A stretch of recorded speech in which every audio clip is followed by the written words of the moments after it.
Oke, jadi tema yang akan kita bahas kali ini adalah soal kebebasan dalam dunia modern ya.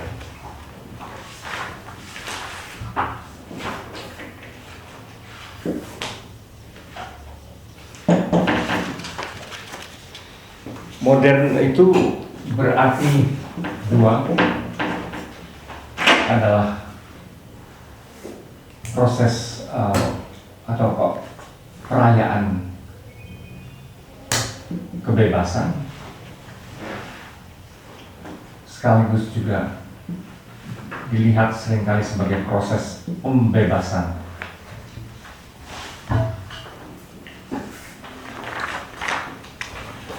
Kalau ini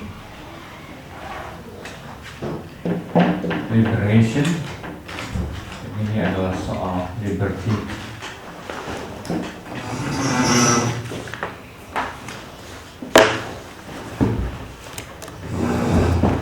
Jadi apa namanya? Ya, modern itu adalah proses emansipasi raksasa, boleh dibilang ya. Kemodernan adalah proses emansipasi raksasa, dan itu tentu dari ini selalu bisa dipahami dari dan untuk. Bebas itu selalu baik dalam arti kebebasan maupun pembebasan selalu harus dipahami dari dua hal ya, dari dan untuk. Dari dan untuk. Bebas saja tidak ada maknanya, kita tahu itu. Jadi semata-mata kebebasan itu tidak ada makna. Kebebasan hanya bisa dipahami dari sesuatu, dari halangan-halangan.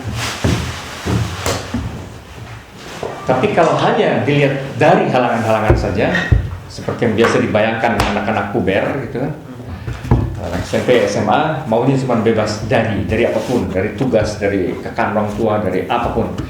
Tapi untuknya nggak jelas gitu kan ya. Untuk apa? So what gitu kan. Nah itu nggak jelas, nah, itu lantas tidak ada artinya. Bebas seringkali maksudnya adalah bebas dari segala kerjaan sekolah, segala untuk apa? Untuk kongko-kongko di kios, ngerokok gitu. Terus untuk jalan-jalan di mall, untuknya kan nggak jelas. Bagi dunia manusia, pada akhirnya sebetulnya ini yang bahkan darinya itu hanya berharga kalau untuknya ini lebih jelas. Dalam dunia manusia, untuk apanya ini yang mesti jelas. Oke? Nah, dunia modern adalah segala upaya menuju kebebasan, perayaan kebebasan, tapi juga proses pembebasan dari apa? Dari segala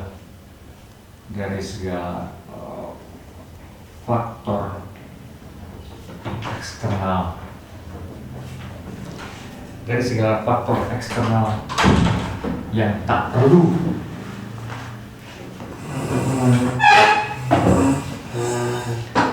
dari segala faktor eksternal yang tak perlu, dari kekangan ya maksudnya ya. Dari kekangan segala faktor eksternal yang tidak perlu. Dan itu apa yang paling kuat dirasakan sekali waktu itu tentu adalah agama ya,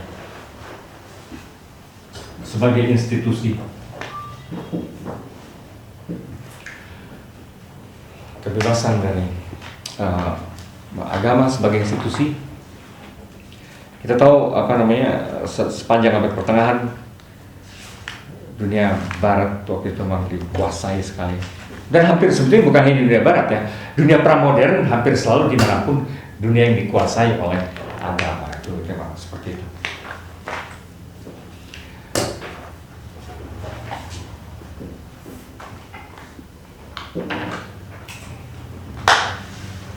Kekangan dari terutama di agama, institusi agama dianggap sebagai mengekang karena dia menindas kebebasan berpikir dan sebagainya. ada soal apa namanya, agama lantas kekangan atas kebebasan berpikir dan berekspresi.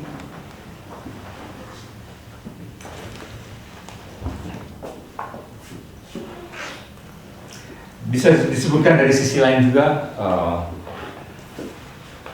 bebas dari apa? Dari kebodohan dan pembodohan. Proses-proses pembodohan. Dan waktu itu celakanya dunia agama memang merupakan proses pembodohan massal. Bukan ya, waktu itu saya kira sampai hari ini masih kurang lebih sampai hari ini masih dunia agama adalah dunia pembodohan massal dari sisi tertentu. Orang agama bisa marah, tapi saya kira kalau mereka merenung sedikit akan paham itu ya. Dari pembodohan, tapi juga dari penginjak-injakan hak asasi ya, dari penindasan hak asasi, penindasan martabat sebenarnya, hak asasi atau martabat individu.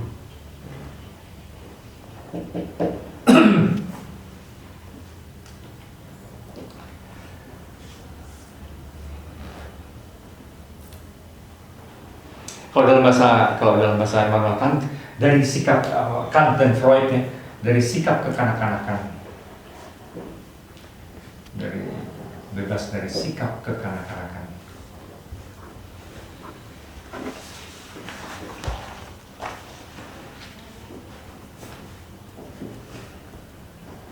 Dan seterusnya bisa didaftar segala hal yang lebih yang biasa kita lihat sebagai negatif.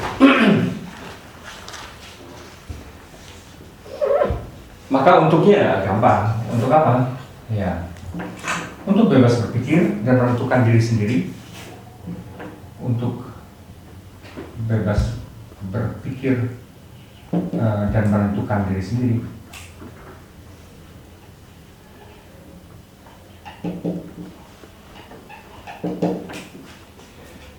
Oleh sebab itu menjadi modern, menjadi apa ya? Suatu keharusan. Kalau waktu itu di kalangan kaum humanis ya, di kalangan para humanis di tempat yang sudah kita lihat dalam humanisme ya, itu kebebasan menjadi kebebasan berpikir dan menentukan diri sendiri, dan tidak setiap kali menjadi kayak boneka dari institusi luar. Ini manifestasinya macam-macam, bisa dalam sains, bisa dalam seni, dalam teknologi dan sebagainya akhirnya. Tapi intinya saya kira adalah ini. Memang kemudian ada berbagai versi. Ini tuh kemudian ditafsirkan apa? Nah itu ditafsirkan oleh kaum humanis bagaimana, nanti kaum Marxis bagaimana, kaum saintis apa artinya dan segala macam itu kemudian ditafsirkan macam-macam sekali. Nah, ini ditafsir melalui banyak ideologi dan filsafatnya. Banyak ideologi atau grand naratif.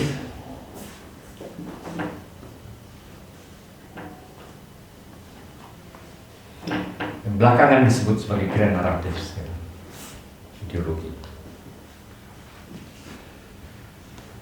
Cerita-cerita besar, mitos-mitos baru,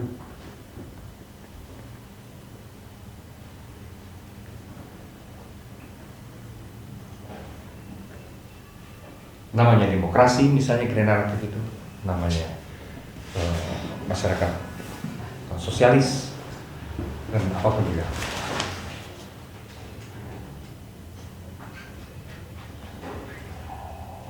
Jadi hakikat kemodernan sebetulnya adalah menuju kebebasan dan kedewasaan yang ditentukan oleh diri sendiri.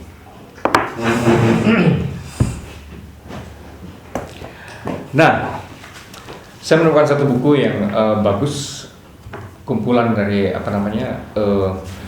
tulisan banyak orang di sini, Albert Einstein, Aldous Huxley, terjemahannya, Arnold Toynbee, Mussolini, Rostow, Gunnar Myrdal, Gutierrez, Marcuse, Jacques Ellul, Sartre, Kennedy, Kenneth Galbraith, Popper, Margaret Mead, Luther King, Muhammad Arkun, Teilhard de Chardin, dan sebagainya. Dari tulisan-tulisan ini ketika saya cari-cari bacaan yang bagus untuk diskusi kita, ternyata saya jatuh hati pada pengantar seluruh tulisan ini yang sekaligus semacam merangkum dari tulisan ini, yaitu dari Gunawan Muhammad. Jadi sebaiknya kita ini komprehensif dan sangat reflektif dibanding tulisan-tulisan kecil-kecil di situ gitu ya. Maka kita akan baca bersama, terus kita diskusikan.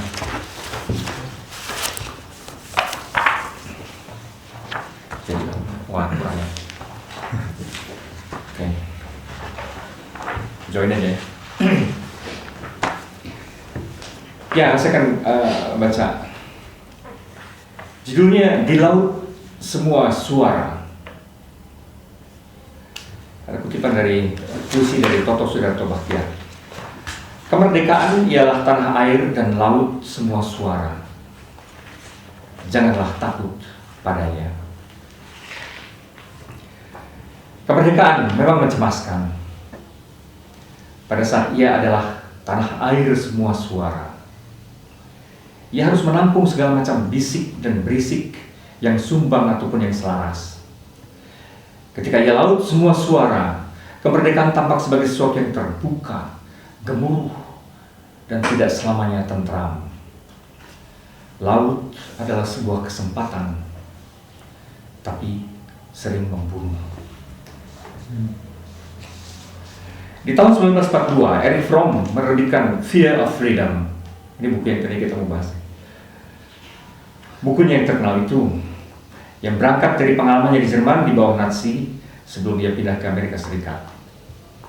Ia menulis sesuatu yang dialaminya di sebuah masyarakat totaliter, di mana orang-orang menyerah kepada seruan satu kaum, satu pemimpin, satu ya. Di sana ada rasa gentar yang merata untuk merdeka. Di sana orang melarikan diri dari kesendirian dan perasaan tak berdaya, dan menyerah kepada bentuk-bentuk otoritas baru, atau secara gampang cepat-cepat menyesuaikan diri pada pola yang diterima umum. Rasa gentar atau takut kepada kemerdekaan itu bagi Fromm pada akhirnya membuat orang menampik untuk mau menjelajah diri sendiri dan menolak untuk secara kreatif menyatakan diri. Dan kata lain, kemerdekaan memang butuh sejenis keberanian. Di situ seseorang berdiri, kalau perlu sunyi, dan tak menyadarkan diri kepada otoritas apapun. Pada dasarnya tak ada yang terlalu baru dalam dasar pemikiran Fromm. Meskipun pendekatan psikologi sosialnya belum pernah dipakai orang, tapi juga risalah itu tak terlalu kuno dan apik hingga dianggap tak relevan lagi. Di zaman ketika kita menyaksikan orang beramai-ramai berpegang kepada otoritas agama dan ikatan perkauman, ketika fundamentalisme melanda semua iman dan politik identitas akhirnya hanya memerdekakan sebuah kaum tapi tak membebaskan manusianya, ketika orang beramai-ramai secara mudah mencocokkan diri dengan ukuran baik buruk yang dibentuk oleh media massa, kita masih bisa memakai Fear of Freedom sebagai acuan.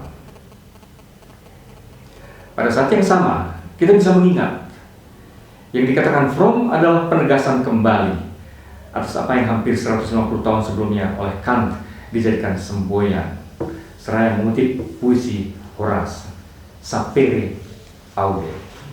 Beranilah untuk mengetahui, beranilah menggunakan pikiran sendiri.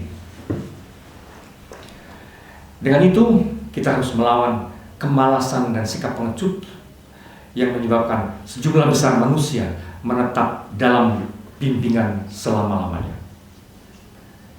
Sebuah keadaan yang memudahkan bagi orang lain untuk mendudukkan diri sebagai wali penjaga. Keberanian untuk merdeka itulah inti dari jawaban Kant ketika ia ditanya oleh berkala Berlinische Monatsschrift, apa itu pencerahan di bulan November 1784? Jawabannya termasuk. Pencerahan, kata Kant, terjadi ketika manusia membebaskan diri dari Selbstverschuldeten und Mündigkeit, ketidakdewasaan atau ketergantungan kepada bimbingan orang lain. Ketidakdewasaan dan ketergantungan yang justru kita tumbuhkan sendiri dalam diri kita. Dalam keadaan tak dewasa itu, manusia memang tetap punya akal budi, tapi ia tak punya tekad dan keberanian untuk menggunakannya. Untuk jadi matang dan mampu, kemerdekaan pun niscaya, meskipun para wali penjaga akan memperingatkan, awas, ada bahaya di situ. Kemerdekaan pun niscaya. Dalam kata-kata Kant, untuk pencerahan ini yang diperlukan hanya kemerdekaan. Artinya kemerdekaan untuk mempergunakan akal budi seseorang di publik. Tapi saya dengar dari semua penjuru, jangan membantah. Sang ofisir berkata, jangan membantah, berbaris saja. Sang petugas pajak berkata, jangan membantah, bayar saja. Sang rohaniawan berkata, jangan membantah, percaya saja. Gambaran Kant tentang pencerahan pada akhirnya bukanlah sebuah deskripsi. Ia lebih sebagai sebuah anjuran agar kita menjadi atau melakukan apa yang sebaiknya, dengan kata lain, sebuah argumen preskriptif. Singkatnya, manusia harus berangkat dari sesuatu yang kurang, dalam pengertian Kant, tak dewasa, unmündig, ke sesuatu yang pas. Manusia yang mandiri dalam menggunakan akal budi. Persoalannya tentu, benarkah seperti itu manusia pada bentuknya yang terbaik? Benarkah preskripsi Kant ini? Preskripsi kan resepnya, suruhan, anjuran ya. Ada dua unsur yang penting dalam manusia merdeka yang digambarkan Kant. Yang pertama adalah digunakannya akal budi, Vernunft, sebagai satu bagian manusia. Akal budi yang mampu memecahkan persoalan-persoalan etis tanpa sama sekali mengacu kepada wujud yang ilahiyat.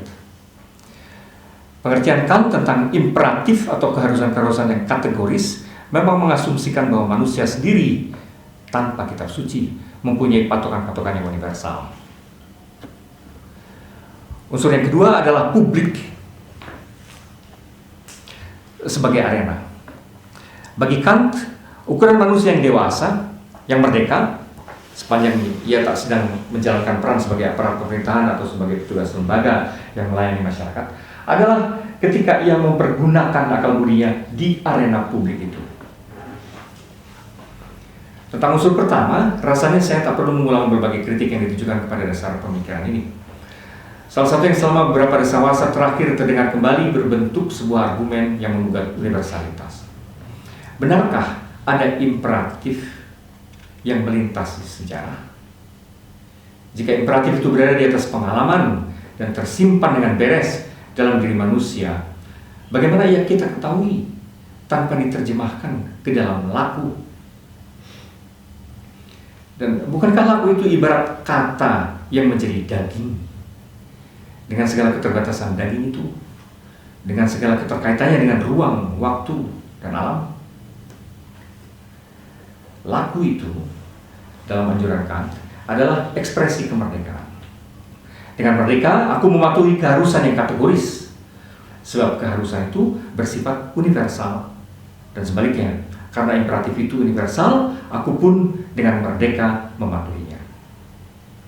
Seakan-akan imperatif itu begitu siap, dan kemerdekaan ibarat jalan yang selamanya terang benderang. Tapi kita ingat kemerdekaan sebagai laut dalam metafor Toto Sudarto Bachtiar. Laut bukanlah hanya sebuah keleluasaan yang gemilang. Laut juga sebuah wilayah yang berisi benda-benda aneka macam. Kapal pesiar yang mewah, jukung yang rudin, ikan hiu yang ganas, tubuh perempuan tua yang terjatuh, kapal selam nuklir yang mengancam, atlet dan bocah yang berenang, harta karun dari Jung abad ke-18, juga tumpahan minyak abad ke-20, dan tahi manusia abad ke-21.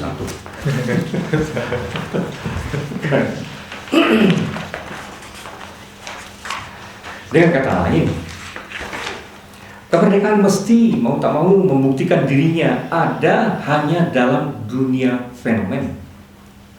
Mesti ada jembatan antara dia dan keniscayaan.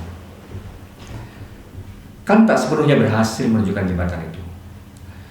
Dan yang tersisa dari gambarannya tentang manusia yang matang, yang bebas dari Selbstverschuldeten Unmündigkeit, adalah manusia yang jelas terbebas dari bimbingan langit.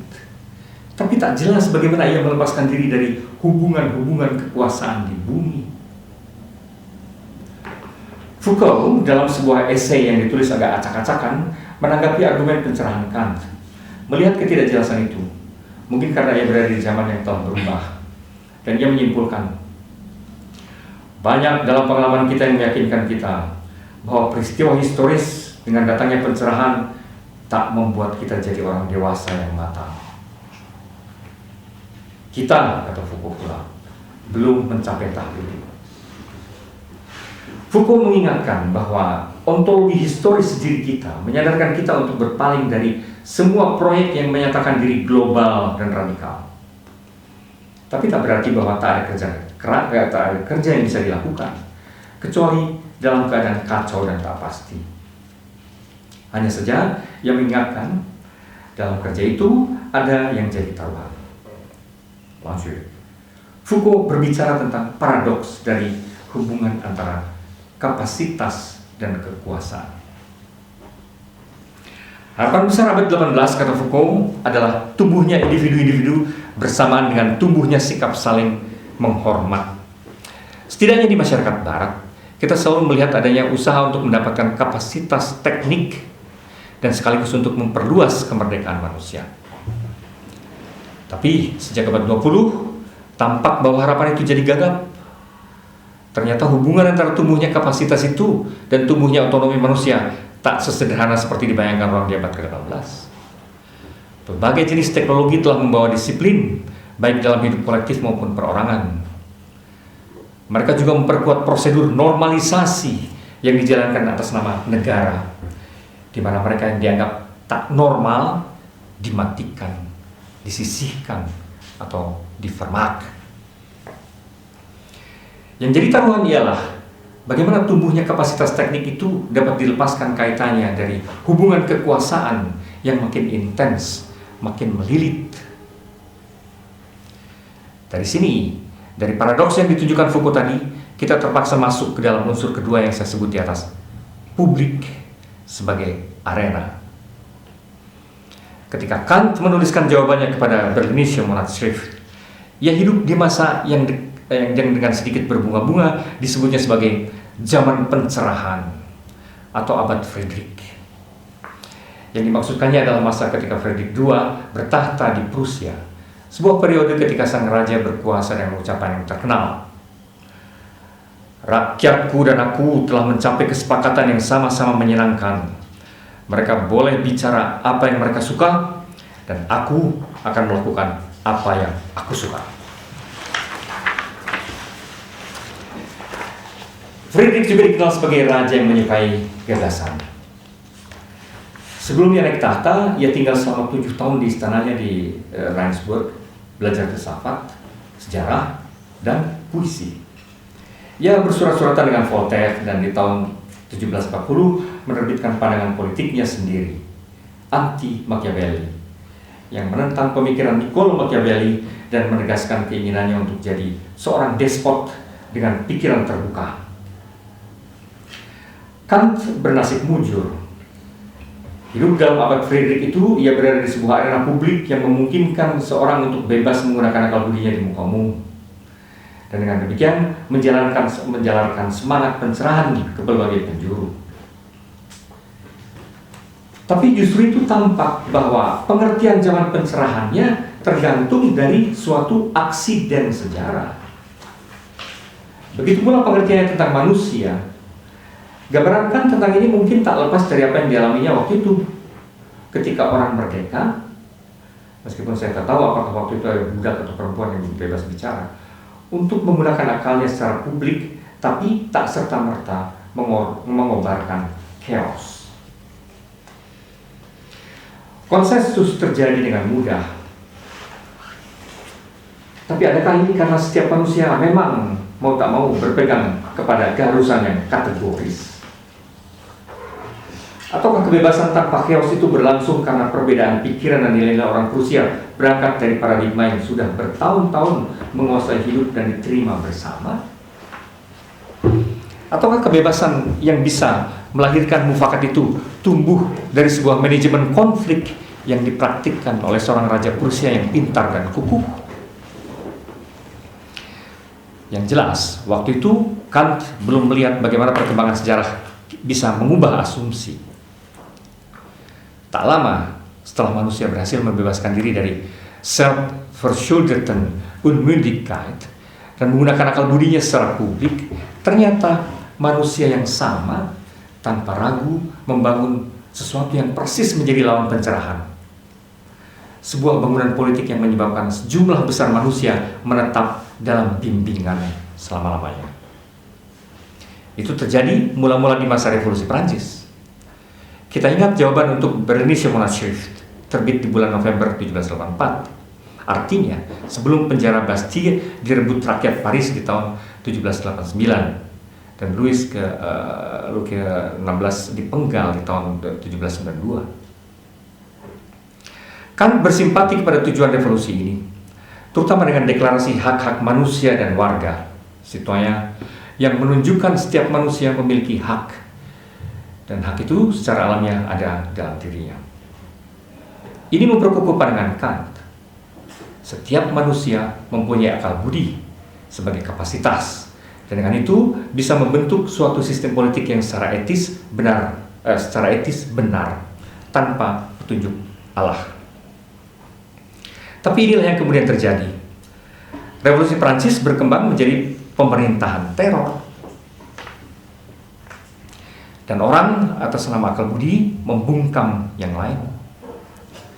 Setelah revolusi Prancis adalah revolusi Rusia di tahun 1917.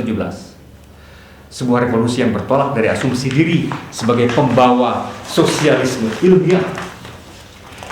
Artinya sosialisme yang bukan angan-angan, bukan pula bertolak dari Alkitab seperti pemberontakan peta yang dipimpin oleh penginjil Thomas Müntzer di abad 16.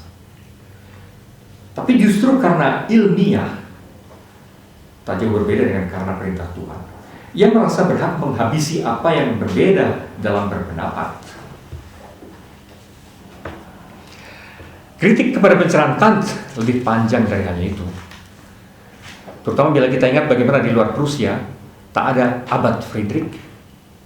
Yang ada antara lain adalah pedagang-pedagang yang dengan berani menemukan jalan baru dan dengan loba mencari emas, mengeruk laba dan melahirkan kolonialisme.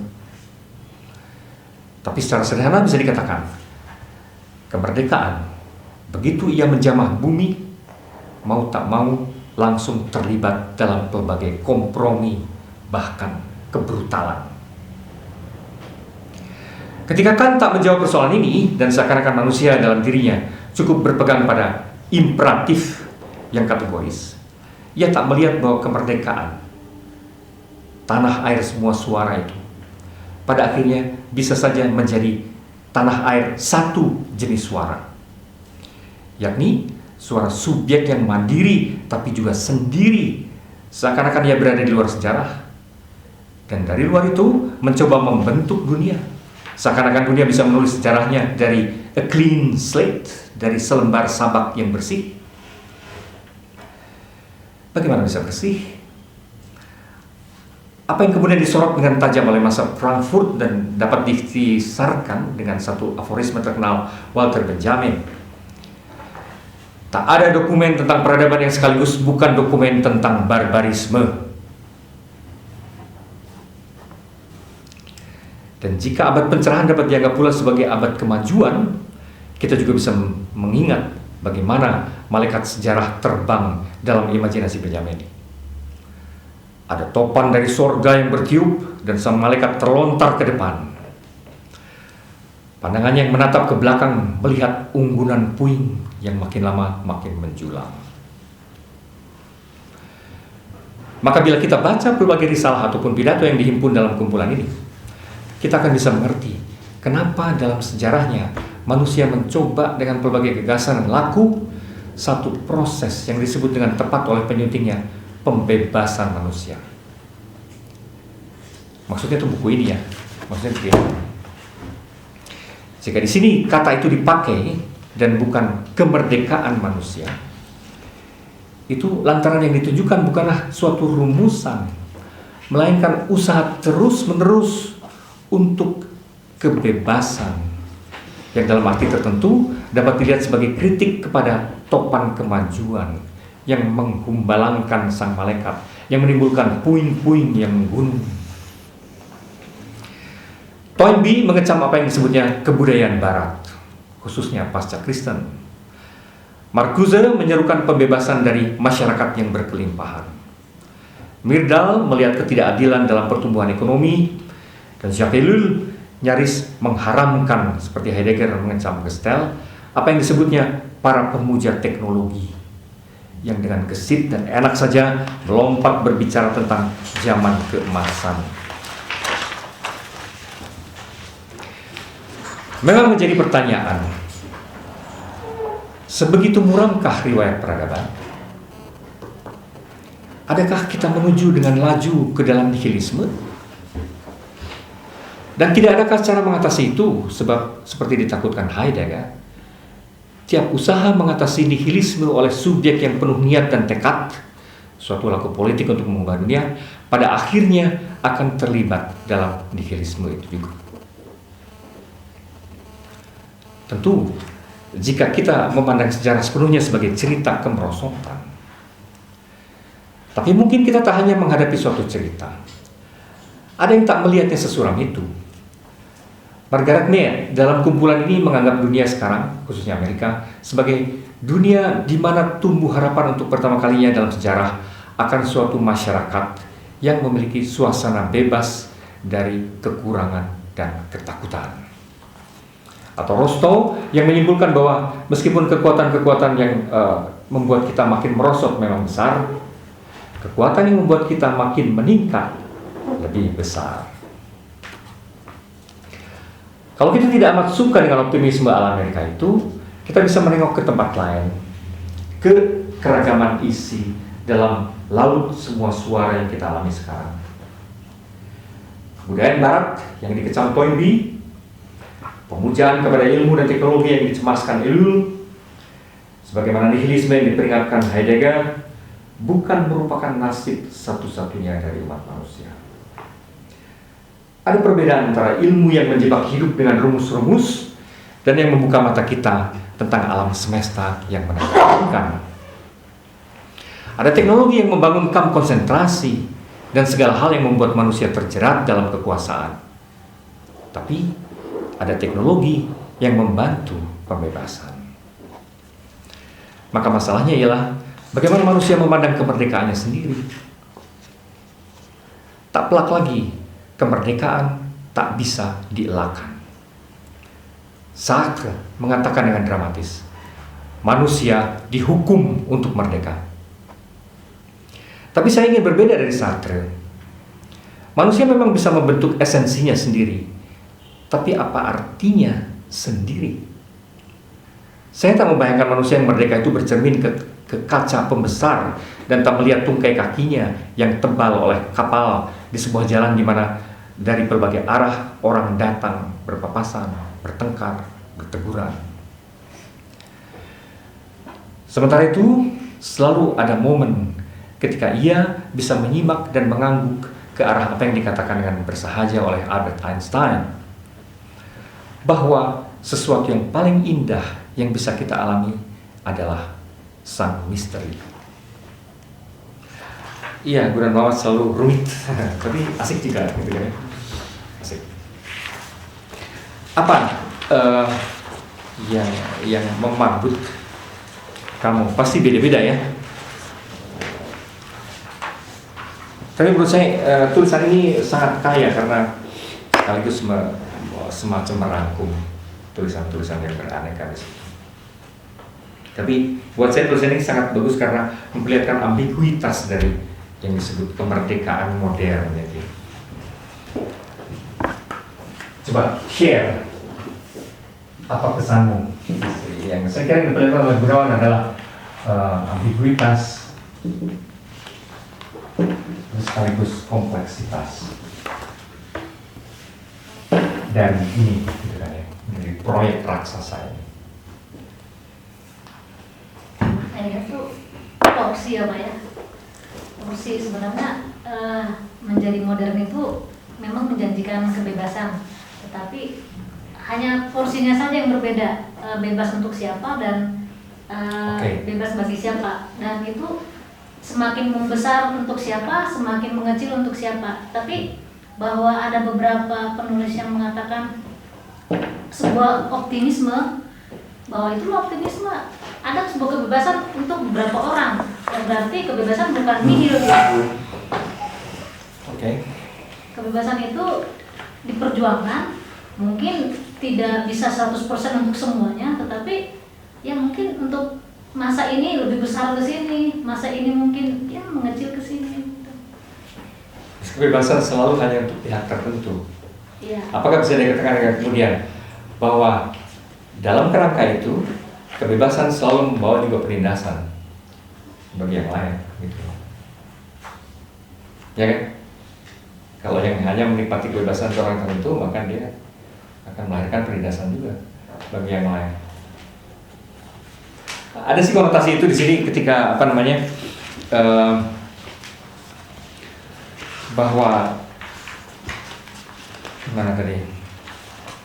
Pendeknya proyek-proyek kebebasan itu kan melahirkan korban-korbannya sendiri juga, gitu ya.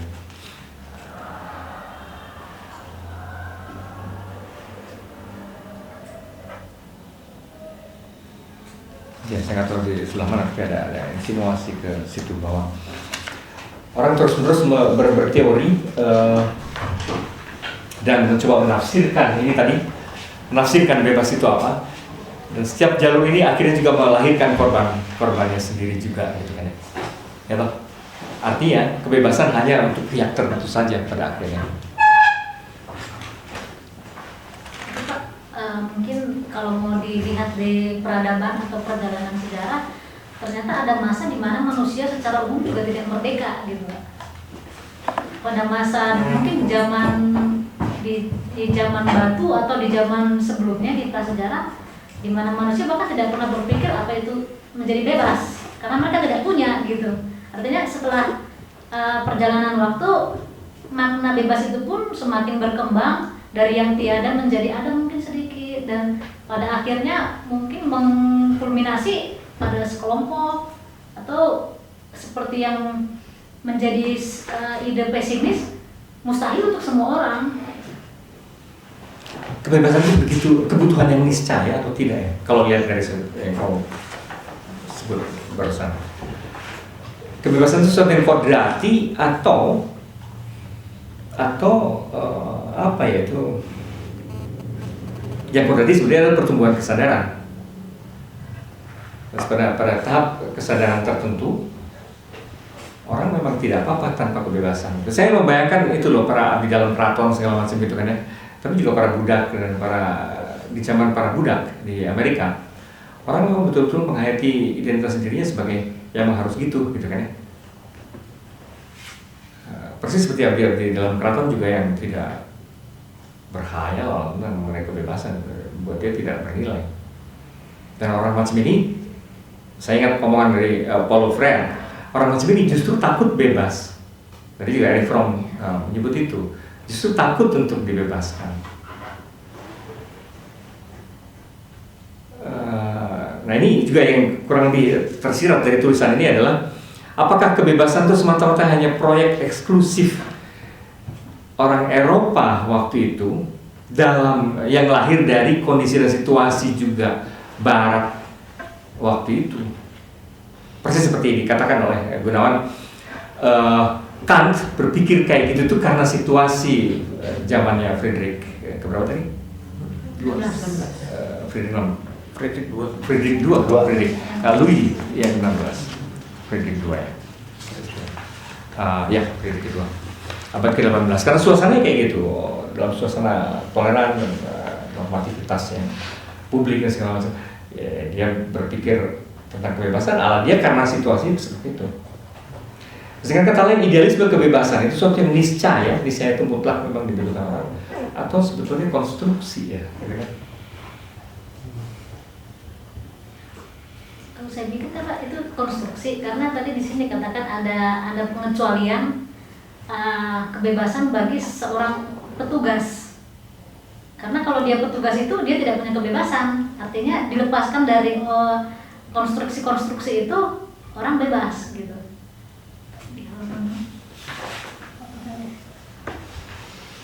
Iya, bahwa ada aspek konstruktif, iya benar.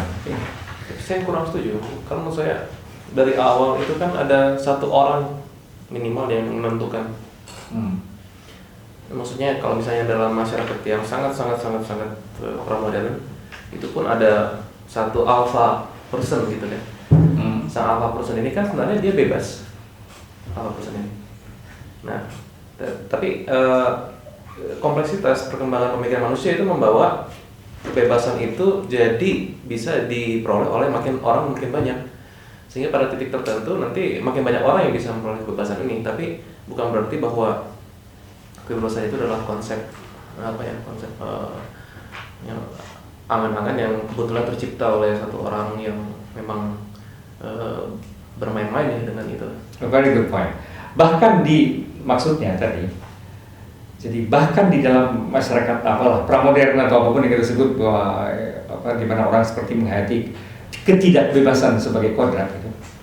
Bahkan dalam suasana masyarakat itu pun selalu ada orang yang menghayati kebebasan, sang raja, sang pendeta, apapun gitu kan, yang tidak seperti itu. Nah, masalahnya kalau dikaitkan dengan kamu bilang tadi, masalahnya proyek modern kalau dilihat dari sudut itu hanyalah peradiasian kebebasan yang dinikmati oleh satu orang itu ke lebih banyak orang. Itu kan sebenarnya maunya. Apakah itu berhasil atau tidak ya? Memang ternyata itu tidak sederhana yang dibayangkan Kant. Bahwa kalau orang bersepakat dengan satu hal prinsip bersama gitu, lantas kalau kita mengikuti itu semua, kita semua bebas. Nggak sederhana itu. Kan di lautan itu ada kebebasan adalah laut semua suara. Ada banyak suara yang selalu dan ada banyak benda di situ juga gitu. Ada banyak manusia dan kita selalu berpapasan dengan begitu banyak kepentingan. Dari sudut itu memang betul kebebasan yang sama bagi semua orang tetap suatu angan-angan yang masih tak terjembatani barangkali dari sudut itu. Ketika kata mesti dilihat sebagai daging, jadi bahasa yang berbau Kristiani, ketika sabda menjadi daging, gitu. Artinya ideal itu ketika dalam realitas itu kan kita mesti berbenturan dengan begitu banyak ide orang, banyak pikiran orang. Kalaupun kebiasaan berarti keberanian menggunakan akal budi, ada miliaran akal budi. Kenyataannya adalah itu, kita mesti berbenturan juga dengan Gene Roddenberry yang menulis naskahnya film Star Trek itu pernah bikin satu pernyataan menarik di filmnya, salah satu film yang saya lupa yang mana, bahwa manusia akan berhenti menindas sesamanya kalau manusia mulai menindas alien. Nah, sesuatu yang di luar jadi butuh sesuatu yang lain yang di luar diri manusia gitu. Jadi ya gitu. Saya kira gitu. Ya tapi ini poin yang menarik tadi ya. Bahkan dalam situasi yang kita kira semua orang menikmati kok kodrat ketidakbebasannya, selalu ada orang sekurang-kurangnya satu atau satu geng gitu, para petinggi yang menikmati kebalikannya. Mereka orang-orang yang bebas. Dari situ itu proyek kemodernan adalah upaya untuk meratakannya, itu aja sih sebenarnya. Ada yang terpagut lagi oleh suatu bagian tertentu yang ini artikel ini sangat kaya menurut saya.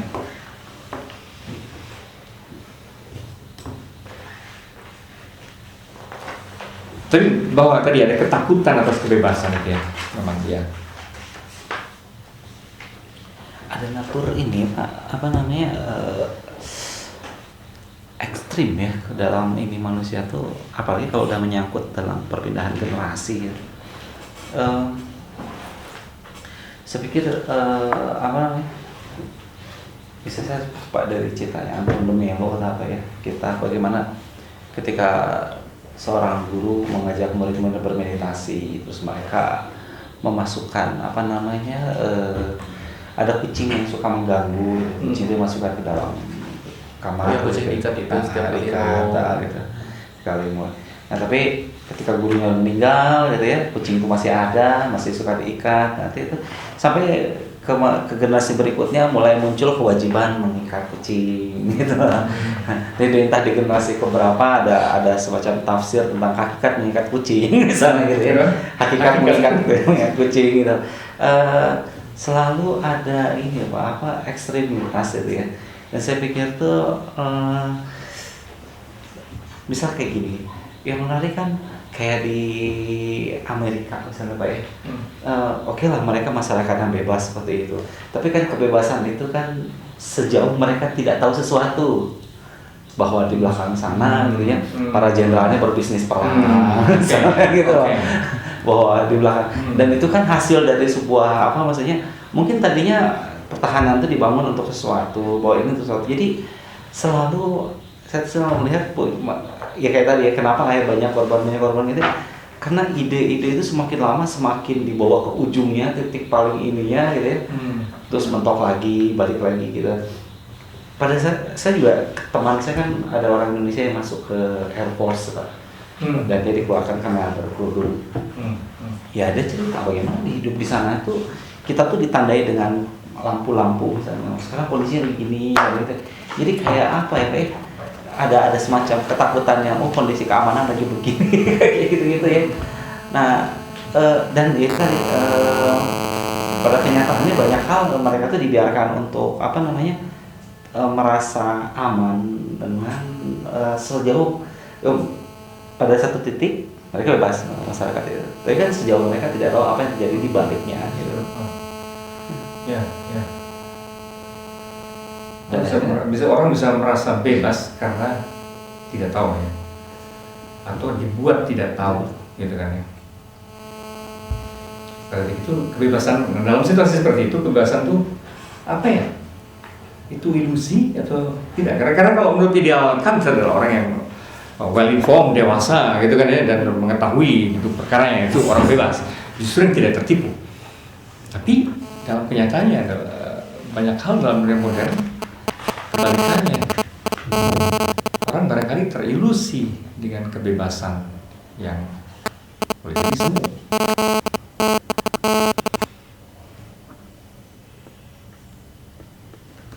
Nah itu memang menarik. Dan itu yang sering dikritikkan oleh sekolah Frankfurt kan ya, kebebasan yang semu. Kita seperti berada dalam suasana seakan-akan kita bebas, tapi sebenarnya kita menjadi perbudak oleh apapun, oleh kapitalisme, oleh birokrasi, oleh sains, oleh apa, oleh segala sistem normalisasi sebetulnya, oleh segala sistem penormalan, standar-standar penormalan kalau dalam bahasa Michel Foucault. Sebenarnya kita hidup dalam selalu misalnya sebagai warga Bandung atau sebagai warga Indonesia, warga yang normal adalah membayar pajak misalnya gitu kan. Itu adalah standar penormalan. Kalau dalam perspektif rumah sakit, standar penormalan adalah orang yang sehat. Dan sehat itu berarti bertekanan darah seberapa dan segala macam. Kalau mulai di bawah itu kita mulai panik gitu, karena kita tidak normal gitu kan. Kayak gitu. Dari perspektif psikologi, kenormalan adalah kalau begini gitu ya, kalau waras. Dan seterusnya. Pendidikan yang normal, dari sudut pendidikan normal adalah kalau sekurang-kurangnya sampai SMP ya, 9 tahun pendidikan. Maka kalau orang tidak mengenyam pendidikan 9 tahun, sepertinya tidak normal. Kita dalam hidup modern ternyata menjadi terperangkap dalam begitu banyak standar kenormalan. Kalau Foucault. Nah kalau kita gunakan perspektif Michel Foucault, standar-standar normalisasi ini sesungguhnya membuat kita juga kebebasan kita sesungguhnya ilusi. Masalahnya kita menganggap itu sebagai wajar gitu kan. Nah persis seperti pegawai-pegawai petugas ini, kalau memang posisi dia petugas, dia menganggapnya wajar, emang gue cuma segini, dan emang gue nggak boleh tahu yang lain-lain. Dan apakah di situ dia tidak ada kebebasannya? Masalahnya itu, apakah dibalik segala standar kenormalan itu, dan kalau itu kita terima bahkan gitu, apakah kita tidak ada kebebasan juga di situ? Nah sih, maksudnya kebebasan jadi rumit sebenarnya. Mungkin kalau mau pinjam dari ranah fisika sedikit, sebenarnya nggak ada apapun yang bisa bertahan kalau nggak ada gaya gesek. Gaya gesek kan menghambat. Jadi kalau nggak ada gaya gesek, sebenarnya alam semesta ini bakal bubar. Tapi nggak mungkin dia menjadi sesuatu yang dominan. Gaya gesek ini. Nah sekarang kalau kita bawa lagi, berarti kan ada yang mesti selalu ada sedikit anti kebebasan yang dibutuhkan dalam setiap kebebasan. Supaya orang bisa merasa kebebasan itu. Tapi apakah dia 50-50, apakah 70-30 atau berapa? Nah mungkin masalahnya adalah itu tadi. Atau kebebasan itu memang banyak sisi juga gitu kan ya. Dan kebebasan tertentu muncul ketika berhadapan dengan ketidakbebasan, atau kebutuhan akan kebebasan tertentu muncul ketika misalnya dalam suasana ketika semua orang bisa bebas berpendapat, tidak ada kebutuhan untuk bebas berpendapat. Gitu maksudnya, gitu. Tidak masuk dalam kesadaran. Tapi justru ketika itu tidak ada, seperti zaman Orde Baru dan segala macam itu, atau seperti di zaman abad pertengahan dengan inkuisisi dan segala macam itu, ketika kebebasan itu tidak ada, maka baru dirasa ada kebutuhan akan kebebasan berpendapat. Nah tadi bukan hanya kebebasan dinikmati oleh orang tertentu dan selalu ada orang yang tidak bebas, tapi juga saya kira kebebasan itu macam-macam ya, bebas untuk apanya itu kan macam-macam sekali itu. Saya kira itu yang juga membuat rumit. Orang Amerika barangkali bebas dari sisi tertentu untuk apa, untuk hal tertentu, tapi tidak bebas untuk hal yang lain, misalnya gitu kan. Orang Indonesia barangkali merasa tidak bebas untuk hal tertentu, tapi bebas untuk hal lain. Apa ya? Ya kita bebas menyetop angkot di mana saja. Nah, itu kebebasan yang fantastis yang tidak dimiliki oleh orang di dunia maju. Mereka tidak bebas untuk menyetop angkot dimanapun gitu kan. Dan motor bisa naik ke trotoar. Ya, itu tidak bebas. Kita mempunyai kebebasan yang dalam tanda petik ngawur itu gitu kan. Tapi itu bukankah itu kebebasan tertentu yang tidak dinikmati oleh mereka. Bahkan Rusia pun punya kebebasan, Pak. Oh. Ya itu kayak apa? Ada orang Amerika sama Rusia secara kami di sini bebas. Kami bisa datang kepada presiden kami dan berkata, presiden ada seorang bajingan. Atau orang Rusia kami juga sama. Kami bisa ketemu dengan kamarad pemimpin ininya mungkin Gorbachev dan berkata, presiden kamarad presiden Amerika itu bajingan sekali. Bukan presiden itu. Presiden Amerika yang bajingan. Tapi manusia tuh itu sih Pak ya, apa saya tuh selalu melihat kayak tanah liat ya Pak ya. Jadi betul-betul apa yang membuat ide apa yang sampai pikiran apa yang sampai kepalanya gitu ya, maka dia akan terbentuk seperti itu gitu. Jadi ya mungkin ketika masuk ke tadi zamannya Immanuel Kant gitu ya, memang atmosfernya begitu, jadi kayak kebentuk gitu ya. Tapi pada satu masa ketika atmosfernya apa, dia kebentuk lagi jadi gitu. Jadi soal apa ya, apakah kebebasan, saya dalam beberapa hal juga seperti kayak Maria tadi, apakah kebebasan itu konstruksi? Mungkin juga sih, karena pada kenyataannya ya walaupun ada satu orang yang selalu begitu gitu ya, tapi lebih banyak manusia tuh kayak tanah liat gitu ya Pak. Dia tuh hanya bentukan zamannya, atau pada kayak bentukan zamannya. Jadi ya idenya kalau pada zamannya bahwa misalnya kayak kita gitu ya, kita berpikir apa namanya, misalnya kita nonton TV gitu Pak ya, terus nonton TV itu, wih keras sekali ya, ini banyak tayangan kekerasan gitu. Tapi kalau kita pergi ke masa lalu, Terus kita pergi ke pasar, kita juga ngeri ya ngeliat sana orang jual beli manusia gitu. Kita juga sama-sama kaget gitu loh. Ya. Tapi pada mereka, mungkin hari ini kita melihat tayangan pembunuhan itu begitu biasa, tapi sana juga sama gitu. Kekerasan yang berbeda ya. Jangan kasar. Jadi sebetulnya apa yang dianggap biasa, apa yang dianggap baik dan sebagainya itu ya betul-betul kayak tanah liat aja ya manusia itu gitu. Jadi sekarang saya suka berpikir apakah itu natur gitu ya, kebebasan itu natur, apakah inherent gitu, karena watak manusia itu lebih sering memperlihatkan apa sisi kayak tanah liat itu. Dan kata lain, bahkan kalaupun tadi ada dalam situasi yang dimana semua orang tidak bebas, toh ada satu orang yang bebas, itu pun dalam situasi seperti itu pun tidak mesti berarti bahwa kebebasan orang itu lantas bisa dianggap ideal, gitu kan? Artinya tidak menjadi imperatif.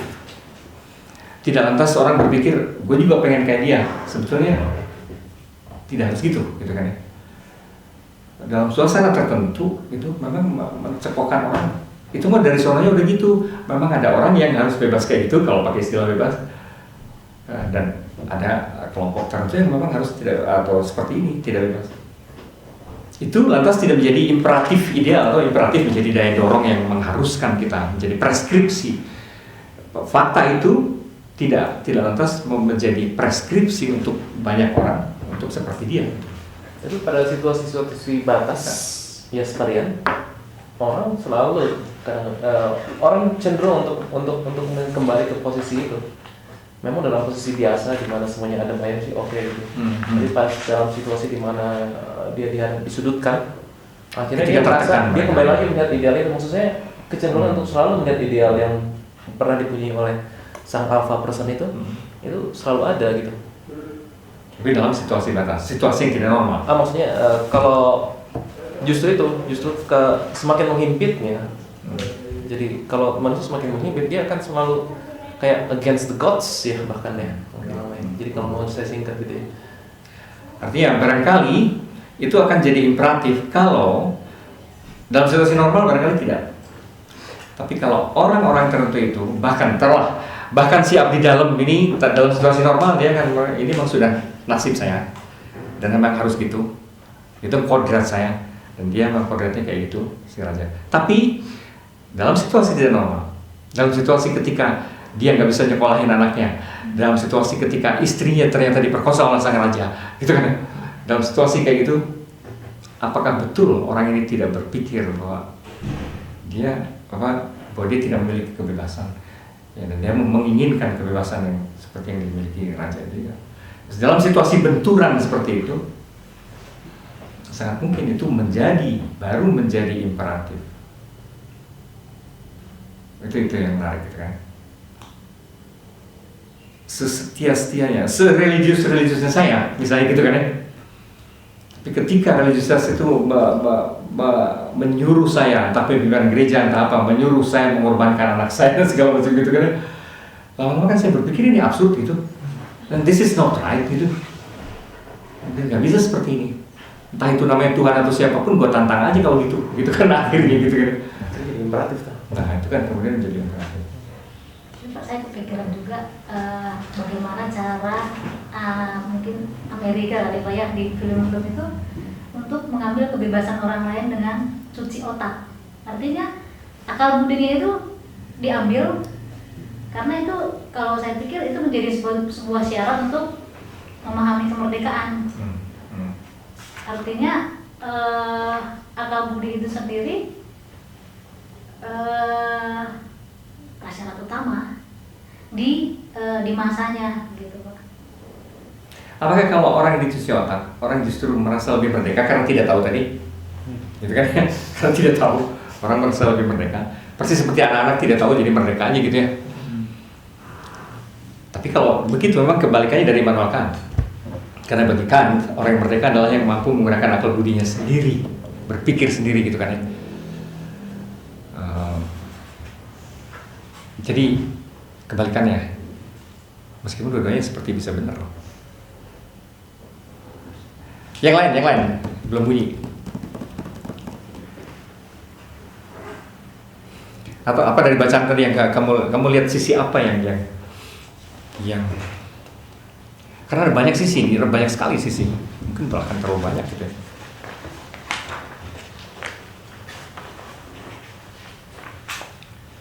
Ada soal keberanian ya, keberanian untuk berdiri sendiri, tapi juga ada kesunyian yang tidak realistis artinya.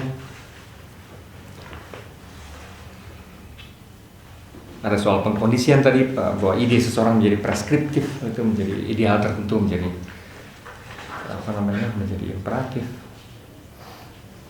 Ada faktor publik, kita belum bicarakan faktor publik ini. Karena pada Kant memang ada unsur itu juga gitu ya. Manusia yang dewasa, yang merdeka adalah ketika yang menggunakan akal budinya di hadapan publik. Artinya di dalam benturan dengan sebetulnya dengan akal budi orang lain juga gitu. Nah, sejauh mana itu bisa diargumentasikan gitu ide-ide kita, sejauh mana kita bisa mempertanggungjawabkan pikiran-pikiran kita sendiri, disitulah kita bebas juga gitu. Faktor publik tadi ya.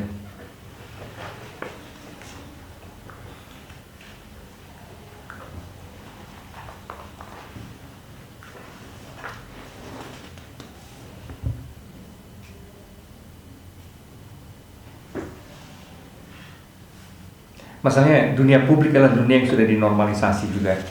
Dan saya seberapa, apakah gini?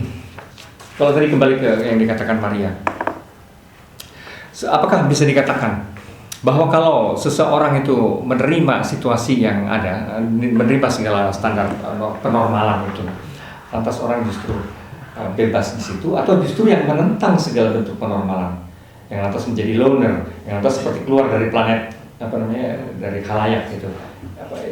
Diakah yang berani keluar itukah yang bebas? Ataukah yang justru mengalami kebebasan adalah yang nerimo itu? Atau jenis kebebasan yang dialami dua orang itu berbeda? Tidak ada. Karena saya masih terpikat pada kata Al-Fatih tadi.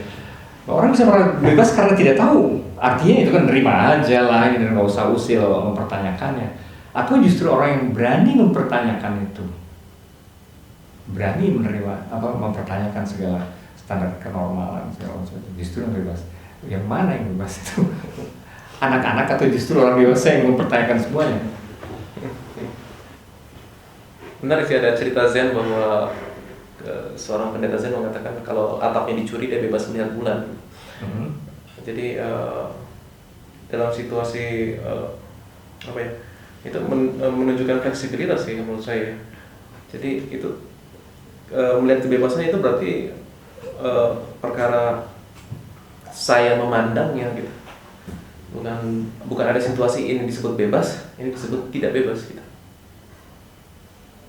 Saya memandangnya dalam arti saya mengartikan saya bebas atau tidak bebas, atau gimana? Bahwa saya menentukan diri saya sendiri atau gimana maksudnya? Kita akan bisa melihat pada momen apapun kita akan melihat bahwa ada kebebasan di situ. Tergantung kita melihatnya bagaimana gitu. Nah, saya jadi ingat kalau dalam eksistensialisme itu ada macam-macam kebebasan ya. Tapi kebebasan batin, kebebasan memilih, kebebasan berpikir segala macam itu tidak pernah hilang kalau secara fisik orang di penjara, gitu loh. Gitu kan? Orang tetap bebas. Ada kebebasan eksistensial di situ. Dalam arti kebebasan untuk menentukan diri sendiri. Bahkan kalaupun dan ini jenis kebebasan yang bukan kebebasan fisik ya. Fisik boleh dipenjara, bahkan diikat. Tapi saya harus berpikir kemana segala macam, ya itu kan urusan gue. Gitu.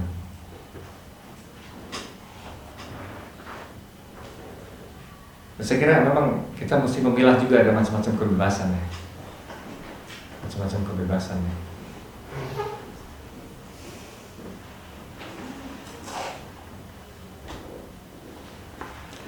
Bisa nemu kebebasan apa saja? Kalau ya secara konvensional sih memang ada kebebasan. Ada kebebasan fisik ya. Ada kebebasan fisik, ada kebebasan psikologis, kebebasan eksistensial.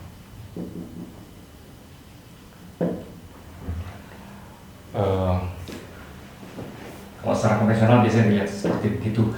Kebebasan fisik adalah kalau kita tidak dipenjara, ya toh? Kalau kita tidak dipenjara, secara fisik kita masih bisa berkeliaran, bisa melakukan apapun.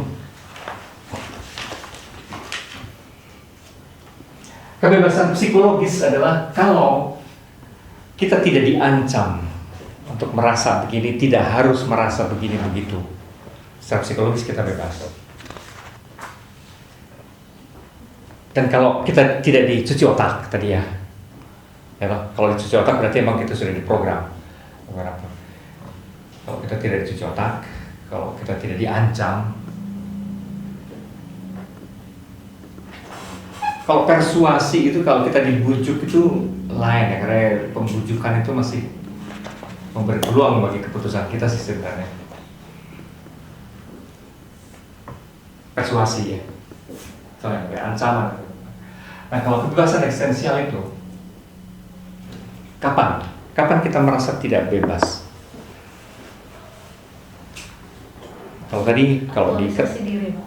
Ya maksudnya kalau sendiri misalnya saya pengen jadi apa, saya harus mencapai itu. Tapi itu dihambat. Saya pikir ini sama seperti hierarki Maslow, Pak. Ya. Jadi kebebasan fisik itu mungkin dari rasa lapar, dari sadar fisik. Sampai ke atas tuh eksistensi. Iya, kebutuhan Tuhan. Saya pengen menjadi apa gitu kan, dan itu dihambat. Kamu pengen menjadi dokter, tapi kamu sebagai orang tuamu bilang tidak gitu kan. Sebenarnya itu justru itu hambatan yang serius gitu. Karena orang tua bilang kamu sebaiknya jadi insinyur, itu sebuah dunia yang sama sekali lain gitu. Sementara kamu misalnya pengennya bukan dokter, tapi menjadi seniman. Wah itu siksaan luar biasa gitu kan ya. Gitu. Situasi-situasi yang tidak memungkinkan kamu mengaktualisasi diri, mengikuti apa yang kamu anggap ideal.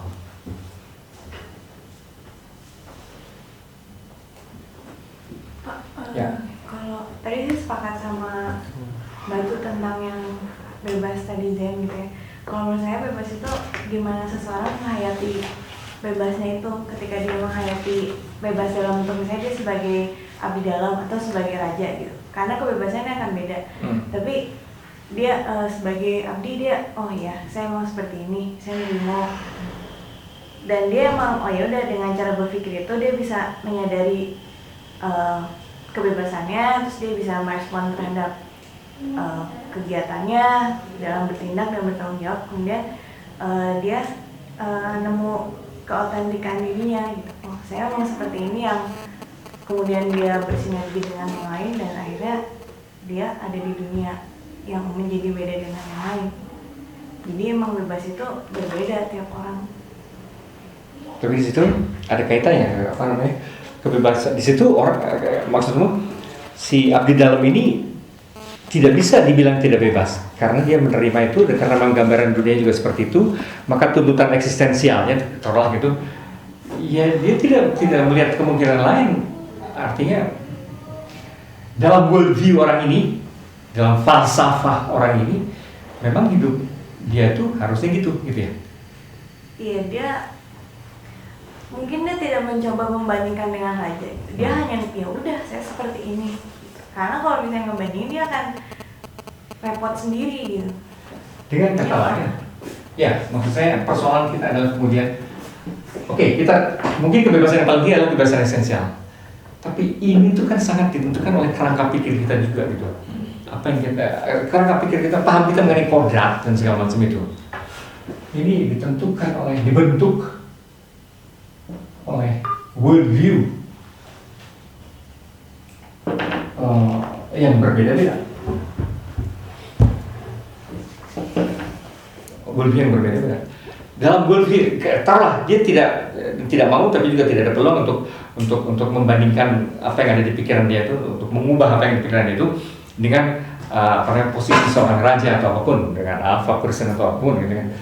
Dan juga dia tidak punya peluang, tapi juga tidak butuh mengubah worldview-nya menjadi worldview para apa namanya pembela hak asasi manusia, para orang LSM dan segala macam. Dia benar-benar hidup dalam dunia sendiri dan dia menikmatinya, dan jangan ganggu gue bebas sekali, gue menikmati ini semua gitu. Dia merasa bebas di situ. Juga kalaupun dia bisa membahasakannya secara filosofis, secara eksistensial, saya menikmati hidup saya tidak dipaksa oleh dunia luar.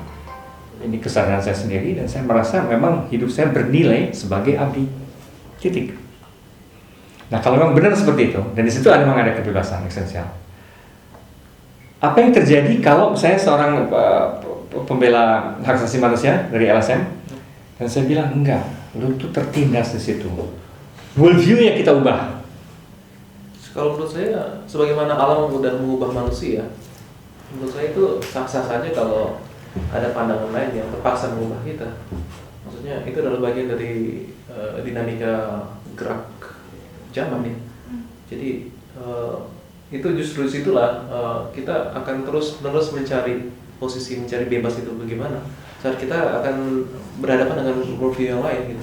Dan kata lain orang itu akan merumuskan kembali, akan meninjau kembali sejauh ini yang gue kira bebas ternyata mungkin juga tidak bebas gitu kan ya. Ketika dia sudah mulai keracunan worldview yang lain, bahwa oh enggak, itu tuh hak asasi, peduli raja, peduli abdi, itu pada tingkat hak asasi sama loh. Dan lu nggak bisa kayak gitu, cuma dibayar 50.000, macam gitu kan ya. Nggak banyak, lu kan menghabiskan sekian banyak jam mengerjakan ini itu tidak sesuai dengan 50.000, gitu ya. Orang mah 1 juta juga udah sangat minim gitu deh. 50.000 lagi dari apa? Dan itu tidak fair. Tahu nggak itu judulnya? Penindasan. Wah, tiba-tiba ada racun kata itu, virus kata penindasan itu kan ya. Ini mulai emang gue tertindas ya. Tertindas. Berubah lagi standar kenormalan eksistensinya. Tapi kan tetap aja Pak, pada saat kita dipertentangkan terhadap sesuatu, kan akan merenung kembali cocokannya mana gitu. Nah akhirnya emang akan lebih dapat sesuatu yang baru. Mungkin beda dengan yang awal, ada perubahan, tapi kita akan lebih bisa memilih dan menemukan hal yang artinya tetap tidak eksternal, itu tetap dimungkinkan dari dalam. Tapi dia sendiri yang mengubah. Maka kata kuncinya sebetulnya adalah bukan soal pengaruh dari luar, tapi kalau itu kamu setujui juga dan kamu pahami sebagai oh iya ya, yang dulu juga mungkin terlalu naif, dan sekarang gue lebih canggih. Tapi dia sendiri menerima, bukan sesuatu yang eksternal. Sejauh begitu dia tetap bebas. Terkait dengan worldview itu ini menarik itu. Saya ingat kalangan mistikus sebenarnya. Mereka bilang bahwa manusia itu nggak punya kebebasan. Mereka tuh hanya ada hanya dua pilihan, diperbudak oleh Tuhan atau selain Tuhan. Gitu benar kan? Ya kebebasan itu nggak ada. Maksudnya, tapi kan sekali lagi masalahnya adalah bagaimana orang memandang dengan dia memperhamba dirinya pada Tuhan ya, itulah kebebasan dia tertinggi. Misalnya gitu. Ya kalaupun Tuhannya tidak ada seperti disangkal oleh kaum eksistensialis. Kan Sartre juga gitu, selama ada Tuhan saya tidak bebas gitu kan ya. Gitu karena dia akan menjadi budak kata Sartre. Gitu. Oke lah, terus Tuhan dia bunuh atau Nietzsche itu yang membunuh Tuhan. Jadi dia diperbudak oleh dirinya sendiri mungkin gitu kan ya. Kan kalau bukan oleh Tuhan, oleh yang lainnya gitu kan. Yang lainnya itu bisa kata diri sendiri juga. Nah, tapi bisakah kita diperbudak? Nah, itu atas ini juga worldview yang lain lagi. Kalau dari sisi spiritual memang dimungkinkan kita bicara mengenai kita diperbudak oleh diri sendiri gitu. Nah itu kalau gitu caranya gitu, kita tidak akan pernah bebas sih sebenarnya. Jadi kayak budak pembebasan. Kenapa? Budak pembebasan. Budak kebebasan. Budak kebebasan. Jadi itu kontradiksi terminus gitu kan. Kita bisa tetap dengan kata lain, kamu setuju bahwa kita tetap jadi budak ya. Dalam segala kondisi tetap akan jadi budak, karena paling akhir adalah budak kebebasan. Ya, itu rumit ya. Rumit. Di sini kaitannya dengan soal sejauh mana kita menerima conditioning, sementara conditioning ini kan Oke, worldview ini tidak pernah, catatan penting saya kira adalah bahwa worldview orang itu tidak pernah statis. Itu susahnya.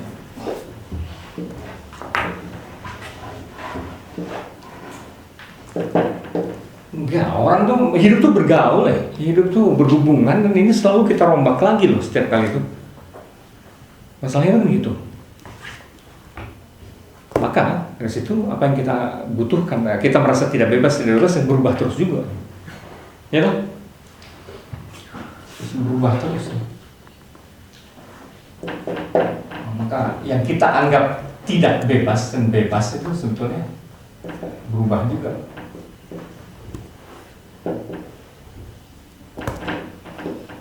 Ya, dan ujungnya kita deterministik. Nah, dulu dalam existential course juga ada yang apa namanya, ada yang mengatakan begitu. Sejauh kita ini teis gitu, kebebasan tidak akan pernah sungguh-sungguh. Karena segala hal kita akan selalu merasa seolah-olah bebas, tapi bahwa semuanya kalau teis ya, semuanya dimungkinkan hanya oleh Tuhan. Entah itu namanya program dari Tuhan, entah itu namanya takdir dari Tuhan, entah itu namanya apapun gitu kan. Semua kondisi situasi hidup kita itu diberikan. Artinya apa? Ada sesuatu, kita selalu bebas dalam kerangka given tertentu gitu loh. Dalam kondisi yang given tertentu. Dan itu tidak pernah sungguh-sungguh bebas. Itu menarik cara berpikir. Tapi sebenarnya kalaupun orang kayak Stephen Hawking, ya dia mengakui yang given ya, tapi tidak mesti dari Tuhan. Given yang beda cuma itu. Givennya alam semesta aja gitu. Dari mana? Alam semesta kan menciptakan dirinya sendiri, jadi so what? Kita diberi di semacam, kalaupun ditakdirkan itu oleh alam. Ya kita bisa ngiyal, kalau gitu kan alam itu kan bukan dirimu sendiri. Kita bagian dari alam, tapi alam lebih luas dari diri sendiri. Dengan kata lain, kita juga ditentukan oleh yang di luar diri sendiri. Dari sudut itu sama aja jatuhnya, kita tidak pernah sepenuhnya bebas. Cuma masalahnya oleh alam atau oleh Tuhan itu kan ditentukannya.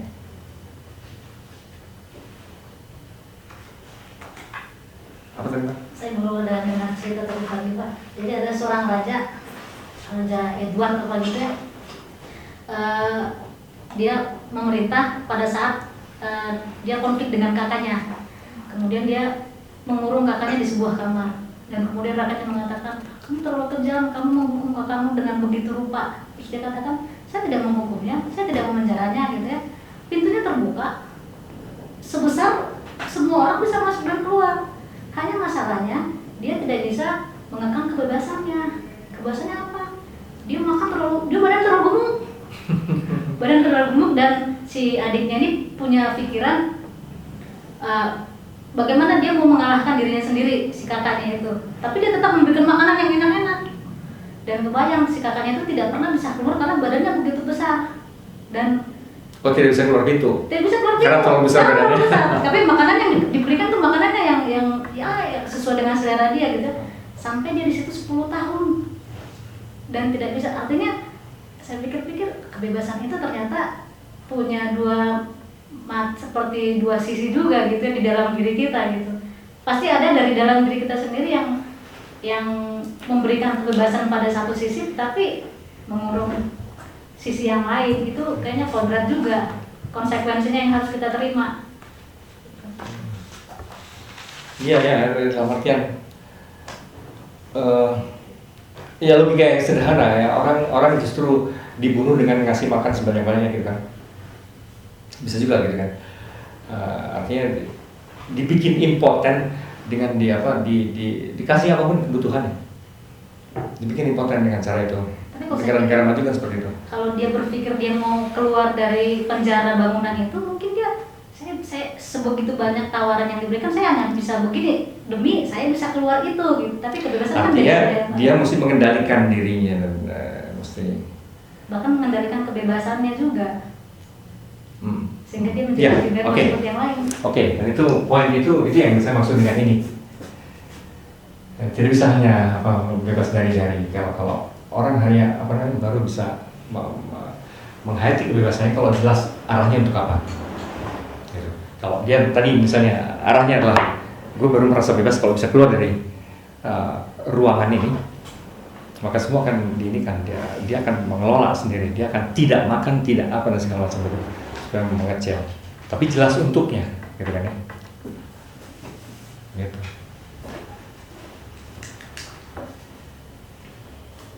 Itu menarik ya, kayak Maria tadi cerita tentang orang yang Bapak bilang tadi diimport kan.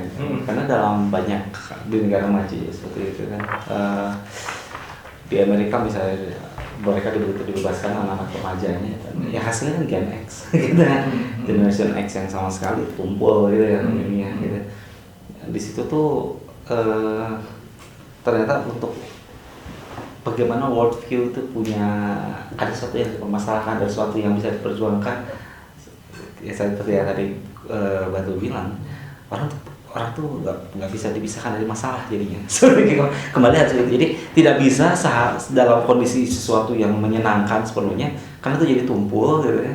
Tapi harus diberi ini juga. Jadi kondisi-kondisi untuk memperjuangkan kebebasan itu justru memang harus dihadapkan dengan itu. Kalau dibebasin udah dalam kondisi nggak ada yang diinikan gitu ya, kayak tumpul gitu. Ya, sama dengan orang suka mengatakan anak mana lebih bebas, anak-anak di jalanan atau anak sekolah, gitu kan ya, sama juga gitu.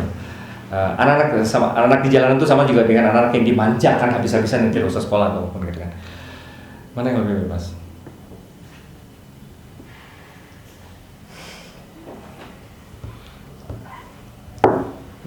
Anak di jalanan itu kan free like a bird.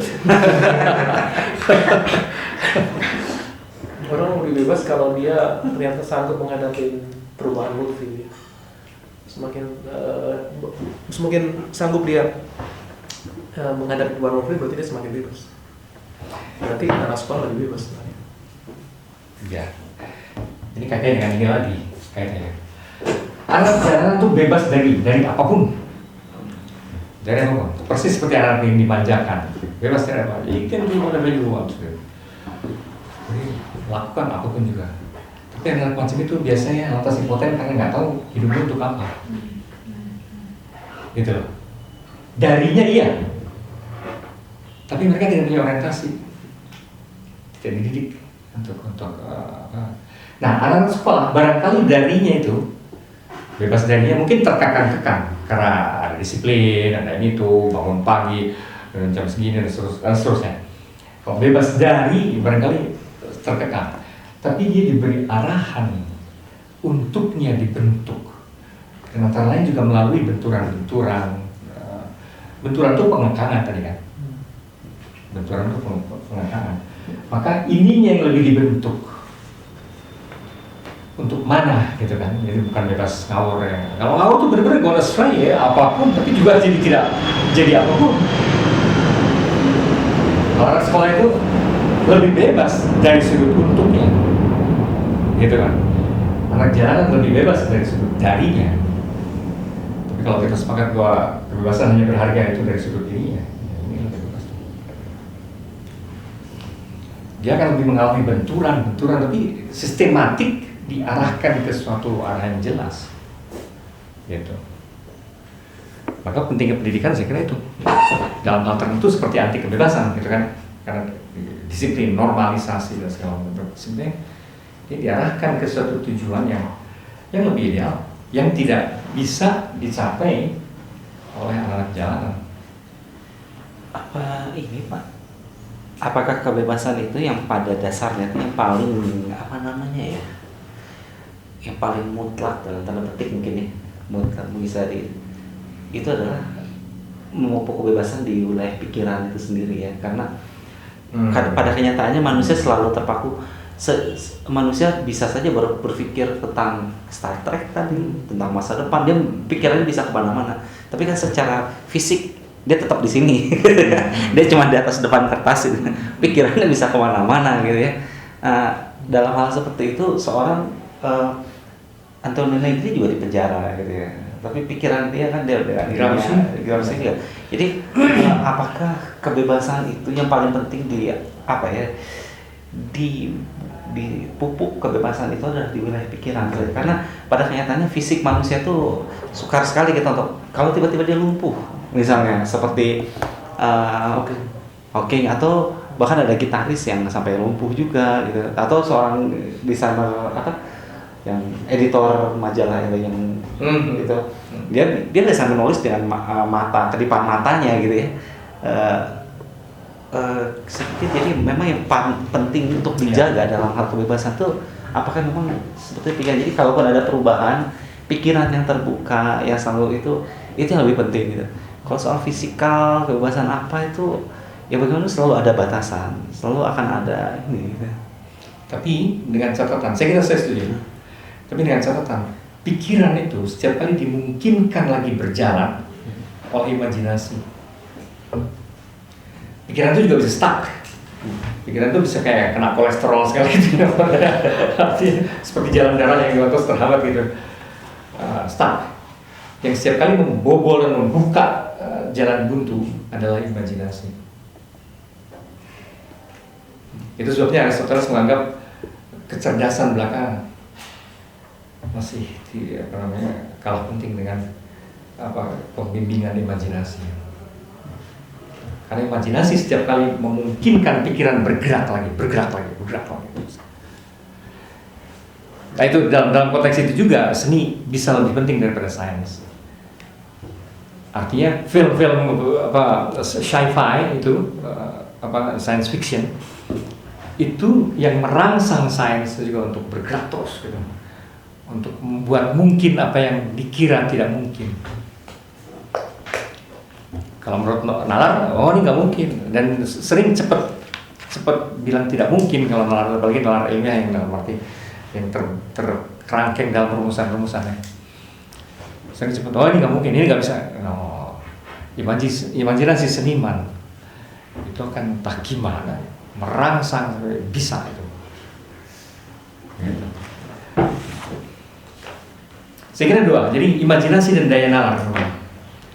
Imajinasi dan daya nalar itu mutlak yang harus dikembangkan. Dan akhirnya kebebasan adalah kalau kita untuknya, saya kira dari sudut yang kita bicarakan barusan, akhirnya kebebasan itu yang lebih penting adalah untuk mengembangkan terus worldview. Itu sih sebenarnya kali. Bukan bebas-bebas amat untuk melakukan sesuatu, tapi to broaden, to widen. Pak, bisa dibilang berarti kebebasan itu pilihan dong. Jadi diantara dari atau untuk dua-duanya tidak bisa berjalan seiringan, harus salah satu. Ini dua sisi dari satu mata uang sih sebenarnya, karena untuk supaya ini terwujud juga orang harus dari ya. Orang harus dari. Tapi kalau kebebasan itu kemudian bebas memilih, ya, tapi memilih untuk membuka yang lebih luas sih sebenarnya. Saya kira itu ya, kebebasan itu kalau dari sudut ini gitu. Untuknya saya kira adalah untuk memperluas terus menerus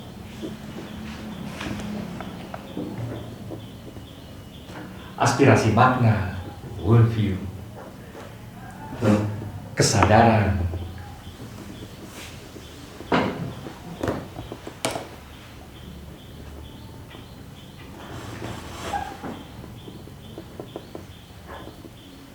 Karena saya ingat Clifford Geertz ketika dia dalam perdebatan, dia kan banyak diserang ya, Clifford Geertz banyak sekali diserang karena tafsir antropologis buat dia kan menjadi kayak hermeneutik gitu kan, meskipun dia start dari strukturalisme tapi dia akhirnya menjadi kayak hermeneutik yang akhirnya dia bilang kebudayaan itu akhirnya tidak bisa sepenuhnya kita pahami dan kita selalu hanya memahami kecil-kecilnya terus saya itu never ending gitu. Kalau itu untuk apa antropologi katanya lain gitu. Karena banyak orang kan masih berpikir sains itu harus sampai ke tingkat menangkap pola dan hukum gitu kan. Nah kalau sains nggak sampai gitu ngapain? Malah kayak sastrawan aja gitu, itu kan bukan sains gitu. Nah dia bilang gini, seingat saya dia bilang emangnya tidak berharga gitu bahwa kalau kita ngelihat lebih nangkep sedikit terus lebih luas, terus kita melihat bandingan worldview orang lain lebih luas lagi, melihat bandingan worldview yang lain lebih luas lagi. Apakah perluasan itu sendiri tidak berharga? Gitu loh. Buat saya itu menarik. Kenapa kita bersikukuh pengen terus-menerus rumus baku gitu kan ya? Cukup kan, meluas, tumbuh itu kan cukup kan, indah gitu kan. Wah itu meluas terus gitu. Karena setiap kali butuh rumus. Itu mah kelakuan para insinyur yang pengen menaklukkan gitu kan ya. Karena hidup itu untuk menaklukkan gitu. Dan memanipulasi. Lantas itu bahkan lebih gawat lagi. Kalau sudah dapat rumus menaklukkan, memanipulasi ya itu lebih gawat lagi. Tumbuh itu kan sudah indah sekali. Udah gitu. Makin luas. Oke, saya rapat senat. Gitu dulu.